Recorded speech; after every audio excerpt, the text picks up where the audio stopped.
Hello everybody, my name is Alu. Welcome to this video series where we're solving Codeforces problems in Python. We are doing problem 339b today, which is called Xenia and Ringroad. I hope I'm pronouncing that right. Xenia lives in a city that has n houses built along the main ring road. A ring road looks something like this. Okay, it's a circle, it's a ring basically. And the ring road houses are numbered 1 through n in the clockwise order. So a ring road looks something like this in clockwise order. Let's say there are 4 houses or 5 houses, 3, 4 and 5 be numbered 1, 2, 3, 4 and 5. Superb.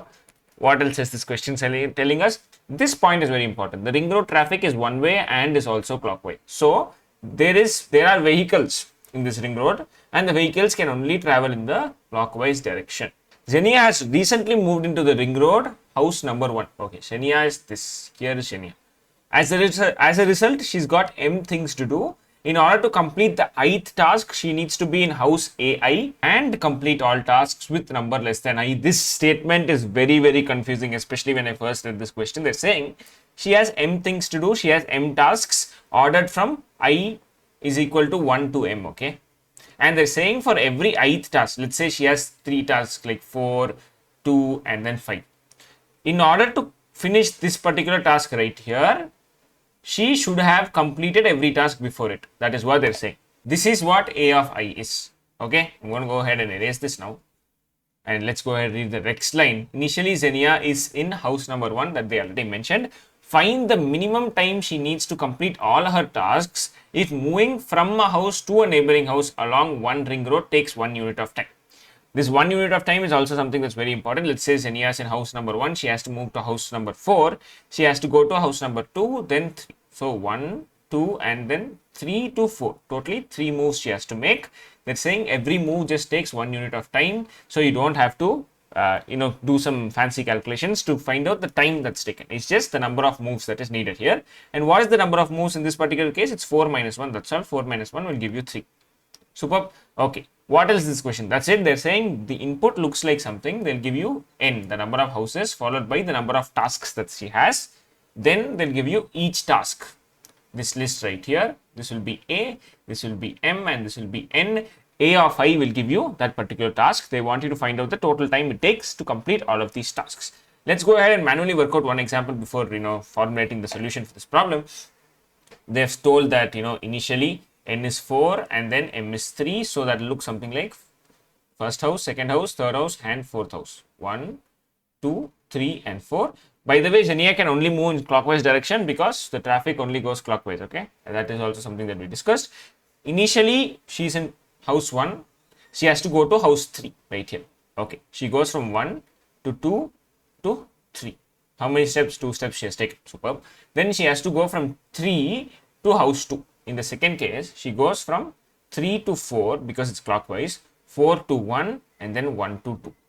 Superb. Okay. Then what does she do? Then again, from this particular point here, she goes to 3, 2 to 3. So 2 to 3 will be this, something like this. What is the total number of arrows? 1, 2, 3, 4, 5, 6. Therefore, 6 is the answer. I hope you're able to understand that.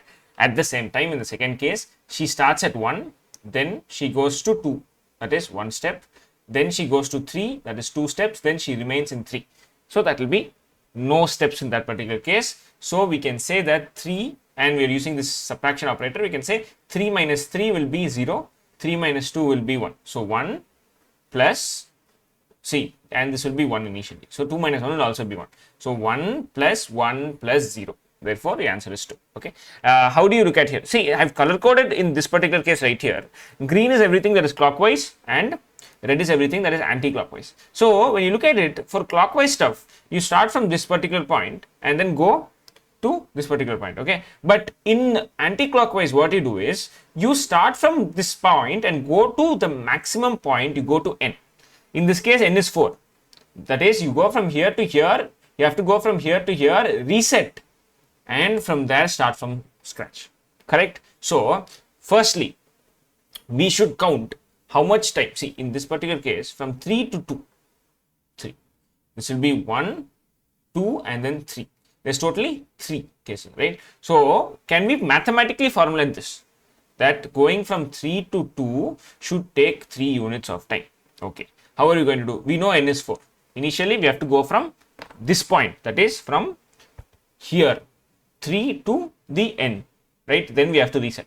So what I'll do n minus this particular, let's just call this I, okay. That will something be like 4 minus 3, that will be 1. I still need 2 more, correct? What I'll do is, look, I have to go and this particular point right here, this value of a of I will be what? A of I will be nothing but 2, right? So what I'll do, I'll just add this with a of I, done. That's it. This I will not actually be I, this will be something like a of I minus 1.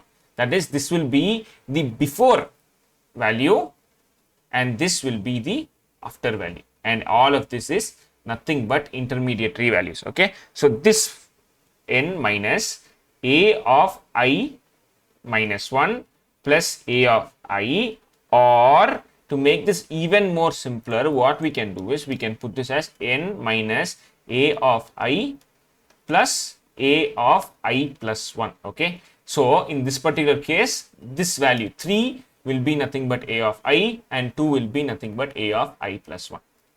So if you're able to understand this and this value is what we're talking about here, and this will be the case where you have to go to the first point and then reset again.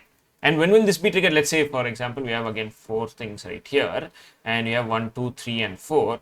From if I'm starting from 1, I'm going to 3, I don't have a problem. If I'm starting from 2, I'm going to 4, I don't have a problem. When I have a problem, let's say I'm somewhere 3, I don't have a problem as long as anything I have to go is greater than this particular value 3.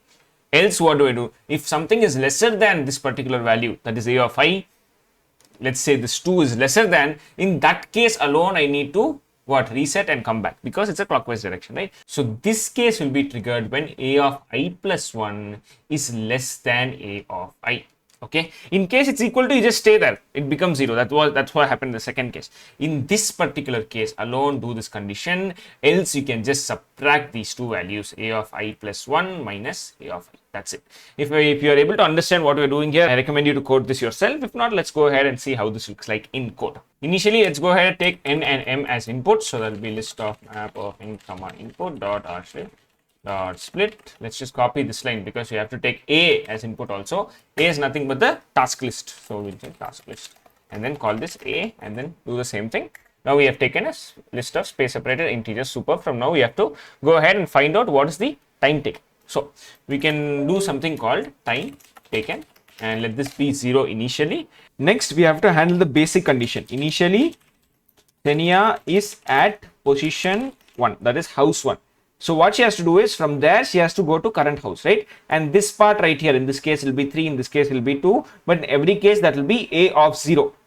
So this time taken value will be added from this a of 0, whatever house she is in, minus 1, because initially she says the first house. Once that is done, we can go ahead and iterate with the list of these values right here. Okay, so what we'll do is, see, m is nothing but the length of a. In this case it's 3 and this is 3, right? So the next case to handle is for I in range m minus 1, not m. Why is it not m? Look, as we did with our solution over here, we are looking for I and I plus 1 value. So in every case, we are dealing with the next value basically, not the current value. We're dealing with current value with respect to the next value only. So let's say in I is equal to 0 in this case, this 3, 2, this value right here, this is handled for you. This 3 to 2, in this is handled, and in the second case, this 2 to 3 is also handled. So in the third, there is no third case, that's it. So we should only be dealing with m minus 1 cases. Okay, if we put m, that will look something like, see, there will be if m is equal to 4, you'll have indexes 0, 1, 2, 3, right? If we put m in the third iteration, I will be 3, I plus 1 will be equal to 4, a of 4 will not exist because a only has 0, 1, 2, 3 indices, right? That's why we are iterating till m minus 1 only. There are two cases here we already discussed. See, in the first case, if this I plus 1th element is greater than the current value, then we do nothing. We just subtract this value minus this value. So that's an easy case. Let's handle that first. If next element, that is I plus 1, is greater than current element. If a of I plus 1 is greater than or equal to a of I. In that particular case, we can just add time taken to be a of I plus 1 minus a of I. Okay, this equal to case is there, like in this case 3. So 3 minus 3 will be 0. So we just add 0 to this. Oh, this will be plus equal to, not equal to. And okay, else what do we do? Else this will be a reset to start, then from there. So because it's a clockwise direction, right? We have to go to the first element again and then go from first. And we've devised a formula for that too. So this formula that we've derived is what we're going to be blindly copying now. I hope you understood how we got this answer. If not, skip back and then watch that part again. So in this particular case, time taken will be added plus equal to n minus a of I plus a of I plus 1. That's it.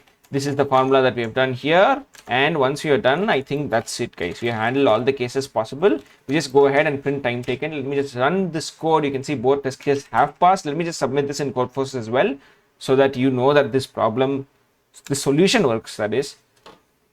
So as you can see, the solution got accepted. I hope this video helped you. I hope we are able to understand how we are approaching this problem.